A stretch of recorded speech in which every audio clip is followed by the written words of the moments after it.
Nongeye kubaramutsa irigira kandi bakundwa b'umwami Kristo Yesu abampera umugisha cyane gose. Ni kiganiro ijambo ry'umunsi turakomeza n'inyigisho turimo zizomara imisi igera kuri 7 twibukanya ku mayeri canke ku ntambara canke ibitero Satani agaba ku bantu b'Imana bivanye n'umwe wese umwanya arimo, ku banyabyaha batarakizwa, ku bari barakijijwe bagasubira inyuma mu vyaha, eka mbere no kubakijijwe kandi bashikamye mu gakiza. Aba bose Satani aragomba yuko inzambi zovuga bari mu vyaha, bisigura ngo abari mu vyaha babohera mu vyaha ngo babigumemwo ntibakizwe, akomanaza imitima yabo ngo bumvire ijambo ry'Imana.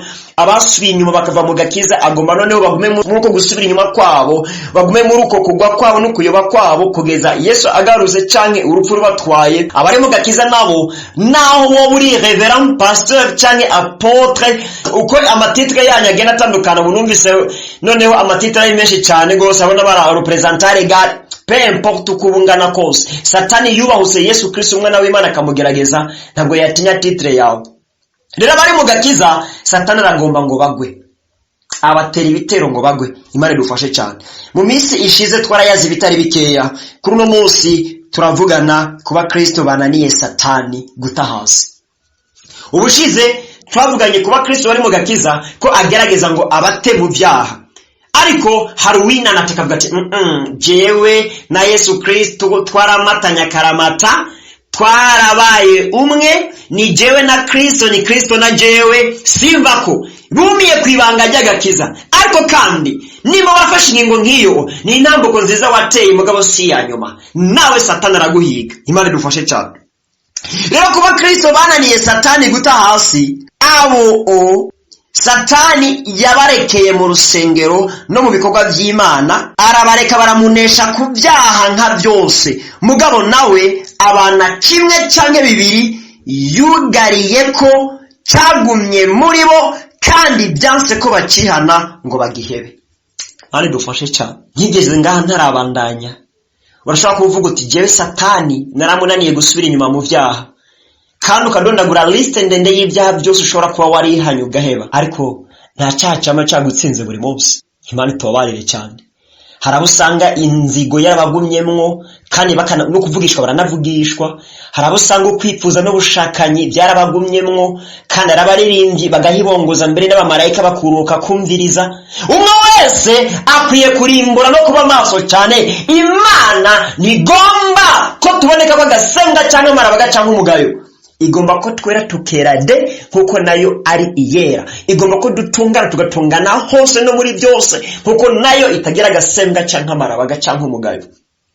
Rero abo Satani yakwegeye mu byaha bakanka, yarabaretse ku byaha byose, mugabo nawe yugarira ku cyaha kimwe cyangwa bibiri. Umwe wese ugasanga muri bo afise icyaha cyamwizingiriyeko. Ni pasteri mugabo agasambana mu mpisho, ni mwarimu mugabo akiba, n'umusenzi ariko akaraguza. Icyo cyaha arakigendana kandi kiramubabaje cyane, mugabo naho kimubabaje cyane byaranse yuko agiheba. Suzuma urara mwene data, nimba uri mu mwanya nk'ubu, ayo n'amayeri ya Satani, urera mu bindi byose ariko ugahumanywa n'icyo kimwe, uri umunyabyaha mu bandi. Imana tubabarire cyane. Twishimikiza amajambo y'Imana dusoma muri Bibiliya yera, hama dufadikanye mu gusenga. Mbahaye kazirigira kandi ikiganiro ni ijambo ry'umunsi, jewe ngitunganya nkongera nkanagishikiriza, nitwa Iradi ndiho kubgayo, ndi mwene so mugakiza. Kaze cyane twishimikiza amajambo y'Imana. Turasoma icyete Paulo yandikisha ingoro rya Bigalatiya igice cya 5 ku murongo umwe wonyene wa 9, haravuga ngo umwambiro muke ututumbisha irobe ryose. N'umurongo umwe wonyene gusa havuga ngo umwambiro muke ututumbisha irobe ryose. Dukomeze kandi mu butumwa bwiza bwa Yesu Kristo uko bwanditswe na Matayo igice cya 23 27 kuri 28, naho hakavuga gute: muzobona ibara mwebwe abanyabwenge b'ivyanditswe n'abafarisayo mwandyarya mwe, kuko musa n'imva zihomeshejwe ingwa, ziboneka inyuma zikuyengeje, ariko imbere zuzuye amagufa y'abapfuye n'ibihumanya byose. Namwe niko muri, inyuma mubonekera abantu muri abagororotsi, ariko imbere mwuzuye uburyarya n'ubugarariji. Imana idufashe cyane. Dusenge. bwirukiro bw'amahanga, uhoraho se umwami n'umucunguzi wacu Yesu Kristo, iri jambo ryawe rije hageze, kandi ndagomba kibiringe kizima ngo ntiribe mwami Imana iryibutsa abantu gusa, ahubwo ribe mwami Imana nirire bashoboza Imana gufata ingingo burundu yo gucagagura iminyororo n'ingoyi zose mwami Imana barimwo, mu izina rya Yesu Kristo. Abo bose bafise ibyaha bigenda bibizingirako, barwanya intambara bakanesha mu bindi byaha byose, ariko bakaba bafise kimwe cyangwa bibiri byaba bibatsinda, iyo bije bibata hasi, kandi mwaramenyanye, kandi bavuga ubutumwa, kandi baririmba, kandi basenga, kandi abarongozi b'amashengero, kandi bitwa mwami Imana abavyeyi mu buryo bw'imwemu bw'abatari bakeya, bashizwe intama zawe imbere ngo baziyobora, ariko Mana bakama baneshwa n'ibyaha kanaka, naho ku bindi banesheje, ariko kuko bafise Imana icyama kibanesha akanagatsembwa, kandi Satani yarabaneshereje. Ariko uwo kubatabara ni wewe, uwo kubagirira neza ni wewe. Ndagomba rino jambo ryawe rero mwami Imana ribavugutire kandi ribahumura amaso, ribavugutire mwami Imana ribongera intege n'inkomezi, ribavugutire mwami Imana ribahe gukanguka, mu izina rya Yesu Kristo. Ndataramuje Satani n'abadayimoni mu izina rya Yesu Kristo, fatije imirimo n'imigambi yose yakuzimu ku bwoko bwawe, ariko ibyo ugomba biranguke, ni muri iryo zina rya Yesu Kristo mbisabye nizera, amen. Mwene data, ndagomba ngo usuzume urabe namba koko umwambaro wawe werade, kuko umwambiro mukeya uwambira irobe ryose, niko ijambo ry'Imana ryabivuze Paulo yibutsa ishengero ry'Abigalati. Kandi igihumanya kimwe kigiye mu vyera 100 byose bicika ibihumanye. Niyo mpamvu mubwira ngo naho ibyaha byose bindi wabinesheje, niba ufise icyaha kimwe cyama kigutsinda uri umutsindwa. Imana idufashe cyane. Nimba ari icyaha cyama kigutsinda, icyo cyonyine kimwe kizokubuza ijuru, kikujane mu muriro, naho ibindi byose woba warabyihanye. Ayo niyo mayeri ya Satani kuri babandi bamuranira gusubiza inyuma mu byaha burundu. Yaragukweze ngo usubire muri za ngeso zawe za kera utarakizwa biranka, yakugumije mu rusengero no mu bikorwa by'Imana, mugabo agusigira umusumari w'icyaha kimwe canke bibiri.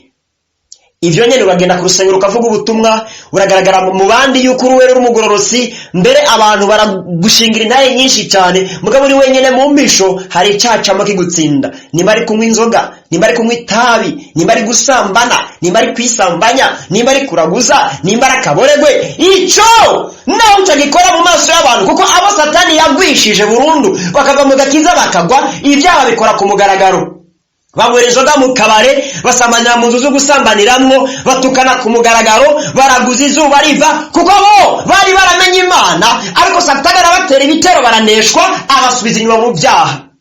Mugabo wewe waranse gusubira inyuma mu byaha, uvuga uti jewe narakire Kristo Yesu sinzomuvako, kandi inyuma niyabisi nsubirayo, egome nivyo. Mugabo rimbura urabe nimba atamunyororo Satani yamusizeko, kumbura uboshe impwemu yawe, naho atari impwemu yawe yose iboshe, kumbura uboshe amaguru cyangwa uboshe amaboko, uboshe umunwa, uboshe umutima, sinze. Ariko nimba hari umunyoro wa Satani wasigaye mu bugingo bwawe, icyo nyene kizotuma Satani areklama ku Mana atujya muntu n'uwanje, kashe yanje iracamuriko.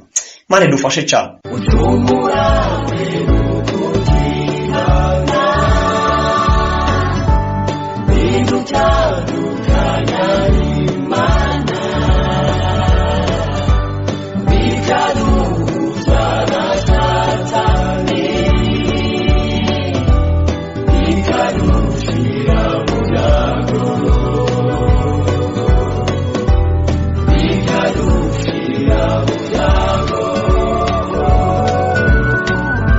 Suzuma rero urabe icyo cyaha nimba ugifise, nimba ari ibiri cyangwa kimwe cyaba kikwizingirako, kandi ibindi byose warabihevye ukabandanya imirimo y'Imana. Kubandanya imirimo y'Imana ni byiza, ariko tunganya no kuri ico kihane, kandi urugamba wagwanye mu kunesha bya bindi byinshi nibwo nyine ukwiye kugwana mu kunesha icyo cyonyine kimwe, kandi uwagutabaye muri bijya niwe azogutabara no muri iki.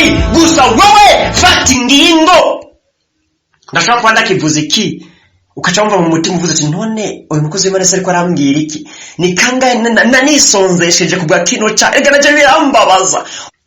Warasenza nibyo urakigira n'umutwaro uranisonzesha, none ko cyakugumye ko nikosa rya Yesu canke ni ryawe, hari gihazo utarakora. Hari abantu barabana kigumana uwabandi yavuze ngo nukuri ngo ndafise icyaha cyanjye n'icyawe burya ngo ndafise icyaha cyanjye ngo cyama cyansinze ukumva mbere abivuga nk'uko umenga arabinezererewe ntanagomba no kukivako baba batandukanye hari abakigumana mbere nyine ukumva umenga nta kibazo kuko hari kimwe ibindi byose yarabihevye akumva nta kibazo nanabishire ko umutima ko akwiye kukirandura naco hari n'abandi bakigumana mugabo bariko bagwana naco ngo bakineshe naco bagororoke aba uko ari babiri baratandukanye mugabo mwese Yesu Kristo niye akibasangana mwese muzoja mu muriro pe importe nimba biguhimbara kukigumana ari kimwe ibindi warabinesheje ukagumana umunezero w'izotsinze kuri byo byinshi ariko umubabaro wa kino kimwe kigutsinda ntukawubane Imana idufashe cyane cyangwa naho nimba ubabazwa n'iki kimwe cyagutsinze kandi ibindi byose nabyo warabinesheje ukagumurira ngo Imana igutabara ariko ukamutsindwa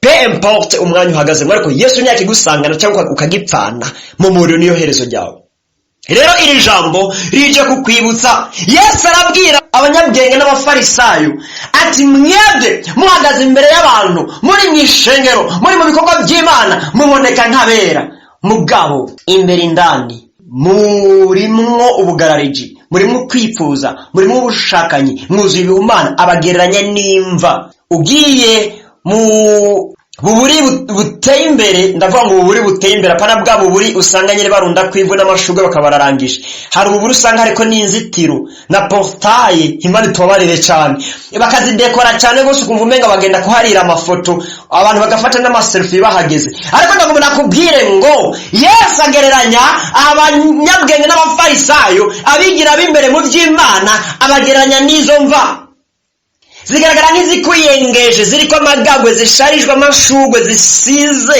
ishwagara ntumbaze ico gihe yakoresheje rino jambo kumbe ngira ngo yariyo pentire ikomeye muri ico gihe ariko amaranga akomeye ateye imbere asumba ishwagara ariko aravuga ngo naho ziba zisharije uko kose imbere harimo amagufa n'ibihumanya byose uko niko Imana ikuraba naho ibindi byaha byose wowe warabitsinze niko ugaragara imbere y'Imana hari ikikwagiriza imbere hari umwambiro wa Satani ukiri muri wewe uwo mwambiro ukwiye kuwukura muri wewe kuko ngo umwambiro mukeya utupumbisha irobe ryose hari bidashobora gukora hari ahantu hari level yo mu buryo bw'imwe budashobora gushikamwo kubera ico cacama kigutsinda hari urugamba Imana itagutumamwo kuko utari qualifié hari igituma utaja muri list hari abantu Imana yifuza kukwibira hari amasezerano Imana yifuza gushikiriza mugabo yiravye ikabona gutunganye neza ntunakubwira abantu ngo hari ibintu Imana iduha bivanye n'ico tuba turi ari nk'iki Imana ivuga ati iki kintu ngo Imana gitanga ku bantu bangorokera neza batagira agasembwa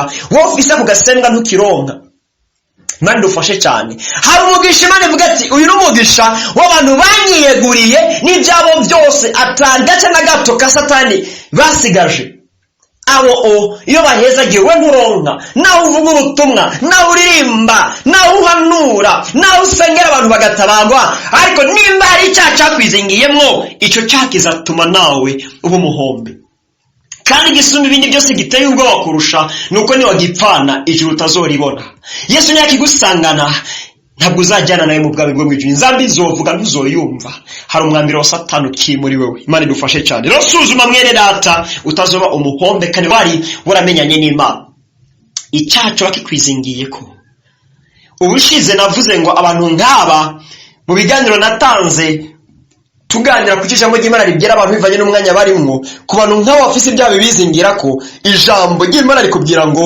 wiyambure byose na cyake nikikwizingira ko muri iyi minsi nawe byaga ku mayeri ya Satani ku bantu b'Imana bivanye n'imyanya barimwo rero ku bantu nk'aba ndakubwira ngo ico cyake kwizingira ko na mayeri akomeye cyane gose y'umugwanizi araguhuma amaso ngo raba ibindi byose warabihebye ngo kino ntaco gitwaye kandi Yesu azi ko ari umunyembabazi nta deliberation mwene data ngurumva ngo muri ibi byose ngufise ngo maximum ngo ariko hano ngufise esheke imwe none rero ngo reka ngo tudelibere ukwahe oya urakwiye kwera ukera derere urakwiye gutungana ugatungana neza muri byose no muri hose Satani ntaguhende ukaba ufise icyaha bakikwizingira ko akona gasemwa gakomeye mu nyonga z'Imana igorose tagira umugayo namba gerageza fata amasengesho Nimba warasenze ukisonzesha iminsi 3 bikanka, kora iminsi 4. Nimba warakoze iminsi 4 bikanka, kora iminsi 5. Igisumba byose fata ingingo. Burya byose ni mu ngingo. Washobora gusenga iminsi 5 canke ndwi utajutanywa, ariko utarafata ingingo kukirandura bikanka. Iyo ngingo nayo nuyifate kandi uyifate neza, unurihe. Raba ico cyaho kizanana, raba aho curirira, raba ibyo Satani acamwo kugira ngo ico cyacu bakikwizingira ko kikuneshe. Hama ufata urugamba. Niba umutwaro wakunaniye wenyene, tereza amasengesho. Ukaba umukozi w'Imana, tereza amasengesho umukozi w'Imana bagenzawe. Uti yamara je ndafise icyaha gishobora kumbuza ijuru, gishobora gutuma ibikorwa byose by'Imana nkora nzaruhira ubusa. Niba uri umukristo, vugana n'abakozi b'Imana bakurongoye. Ubwo rugamba ntukarwane wenyene, nimba kikwizingiye ko imyaka myinshi. Ni intambara ikomeye mwene data, utazotsindwa kandi Yesu Kristo yaragutsindanishirije. Ukora igikwiriye n'ikibereye.